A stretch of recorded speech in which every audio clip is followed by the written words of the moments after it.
In late 1837, a ripple of panic began to spread around Clapham in South London. Something terrible was lurching out of the fog and attacking local residents. An elderly lady visiting the cemetery at Clapham was the first to see the chilling figure.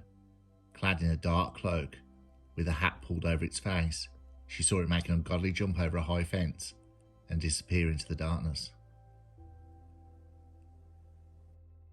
Around the same time, a young girl by the name of Mary Stevens reported an encounter with the same strange character. Making a giant leap out of a dark alley, it launched a fearsome attack on the girl, ripping at her clothes with its cold, clammy claws. The girl screamed for help, and the creature fled. The next night, a similar figure jumped out at a coach, causing it to crash. Several witnesses saw the figure escape the scene by banging over a 9-foot-high wall, its high-pitched laughter disappearing into the distance. Soon news of the attacks would reach the authorities. Sir John Cowan, the Lord Mayor, received an anonymous letter alerting him to the spate of attacks. Cowan initially dismissed the letter as wild nonsense. However, within weeks he was flooded with similar accounts of attacks all across London and was forced to call a public meeting to discuss the crime wave. News had also started to reach the flourishing tabloid press. Whilst early accounts wildly varied, it was here that Jack's appearance and modus operandi became fixed, and his famous name, Spring-Heeled Jack, was first born. According to the papers, Jack had pointed ears and a hooked nose, fierce claws and glowing red eyes. Beneath a dark cloak, he wore a tight oilskin suit. Always present was his miraculous ability to jump great heights. By the 1830s, taxation on paper and printing had been greatly reduced, leading to a boom of cheap popular printed media, newspapers, and a kind of early graphic novel called the Penny Dreadful. These publications were hungry for lurid details of crime and horror, and the stories of Spring-Heeled Jack immediately caught their imagination. It was in the Penny Dreadfuls that Jack became a kind of early Victorian supervillain, his abilities and appearance massively exaggerated. Now his leaps were over entire buildings. Sometimes he could even fly. His eyes glowed red, and he could spit blue fire from his mouth. Meanwhile, the real Spring-Heeled Jack was about to make his most famous and well-documented attack. In a well-to-do home in London's East End in February 1838, teenager Jane Alsop answered the door to be greeted by a shadowy figure. "I'm a policeman, for God's sake, bring me a light, for we have caught Spring-Heeled Jack here in the lane." Fetching the man a candle, Jane was startled by his strange appearance. Suddenly he flung off his cloak and started to attack the girl. His eyes glowed red, and he spewed blue flames as he clawed at the girl's clothes with his metal talons. With the help of her sister, the girl eventually managed to free herself from Jack's grasp and retreated to the safety of the house. Whether Jane had exaggerated the outlandish aspects of Jack's appearance, perhaps influenced by press accounts, is lost to history, but the police and the magistrate treated the report as a real attack. Indeed, despite the seemingly supernatural qualities that Jack possessed, John Cowan, the Lord Mayor, was certain the attacks were committed by a flesh and blood man. There had been similar sightings in the weeks before the Alsop case, and several culprits were suggested. A bricklayer called Payne was suspected, along with a carpenter called Milbank. However, no positive identifications were made. One theory going round was the attacks were committed by a bunch of decadent aristocrats for a wager. The idea that the debauched young aristocracy could be a menace to society was a popular one at the time, especially in the working class press. The individual most often mentioned in the press, especially later in the 19th century, was the third Marquess of Waterford, Henry de la Poer, Beresford. Beresford was popularly known as the Mad Marquess for his outrageous drunken pranks and antics. He was also in London at the time for the first assaults. Could he be behind the mysterious attacks of Spring-Heeled Jack? Aristocrats were first singled out as the culprits in an anonymous letter to the Lord Mayor in 1838.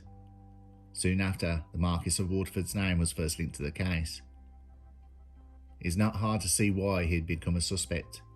He was notorious in the late 1830s for his drunken vandalism, pranks and outrageous behaviour. Many of his hell-raising antics were widely reported in the press, especially the notorious incident in Melton Mowbray that gave rise to the phrase painting the town red. After a day at the races, Waterford and his fox-hunting friends vandalised the town centre with red paint during a drunken rampage. The Marquess, a former boxer, was young and athletic at the time of the sightings and could have matched Jack's less outlandish physical exploits. He was also said to have a particularly cruel streak. It did not seem much of a stretch to suggest that he could also be behind the Spring Heel Jack attacks, perhaps as an idle wager amongst the group.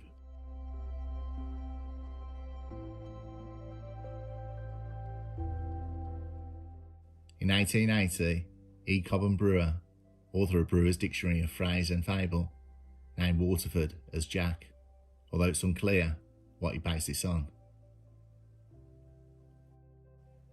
Brewer wrote that Marquess used to amuse himself by springing on travellers unawares to frighten them, and from time to time others have followed this silly example. Author Peter Haining wrote the most influential modern account of Spring Heel Jack phenomenon in 1977. His book, The Legend and Bizarre Crimes of Spring Heel Jack, also named the Marquess of Waterford as the offender.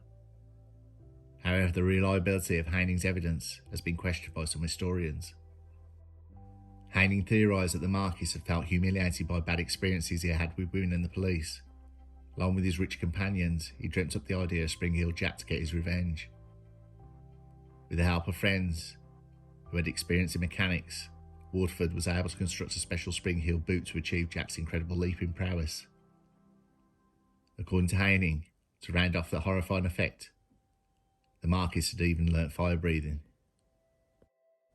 One of the reasons Waterford's names had cropped up as a suspect in the fact that his presence in London coincided with the first Spring Heel Jack assaults.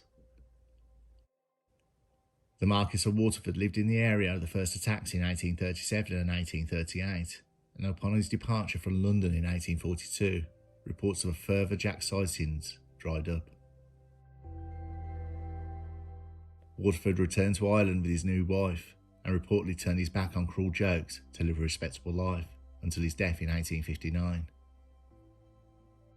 Intermittent reports of further Spring Heel Jack sightings continued after this. If Waterford was responsible for the early attacks, then as Brewer suggested, these later cases were copycats. One further piece of evidence suggests the Marquess of Waterford may have been the original Spring Heel Jack was reportedly similarity between the crest spotted on Jack's chest with Waterford's coat of arms. One of Jack's victims, a young servant boy in South London household, escaped an encounter with the monster, with no more than a fright. He did, however, allegedly observe an elaborate embroidered crest on the assailant's costume, topped with the letter W. Could the W have stood for Waterford? Perhaps the Marquess had appropriated an old piece of family garb, complete with the crest to complete his costume. The main issue with the identification of the Marquess of Waterford as Spring Heel Jack is the lack of variable historical evidence to back it up. Like much of the story, fact and fiction have merged into one over the course of countless retellings. By the end of the 19th century, outright fictions about Jack were regularly reported as historical facts. The penny dreadfuls in particular would gleefully exaggerate the real attacks, and even invent entirely new ones. Many of the supposed supernatural attributes of Jack also originated with these publications. According to some historians, many of the facts linking Waterford to Spring Heel Jack were almost certainly based on latter fictional embellishments in one of the countless later retellings that sought to link the crimes to Waterford. Another frequently cited Spring Heel Jack encounter also appears to be entirely mythical. A young girl called Polly Adams recalled a devil-like nobleman with bulging eyes assaulting her at Blackheath Fair. Again, no record of this attack appears in any contemporary sources. The purpose of this clearly fictional story becomes clear when the Marquess of Waterford's physical appearance is taken into account. Waterford was said to have unusually protruding eyes, indicating that Polly Adams' attack was another scurrilous attempt to link the crimes to Waterford. Skeptical investigators have dismissed the stories of Spring Heel Jack as mass hysteria, which developed around various stories of a bogeyman or devil which may have been around for centuries, or from exaggerated urban myths about a man who clambered over rooftops claiming that he was the devil himself.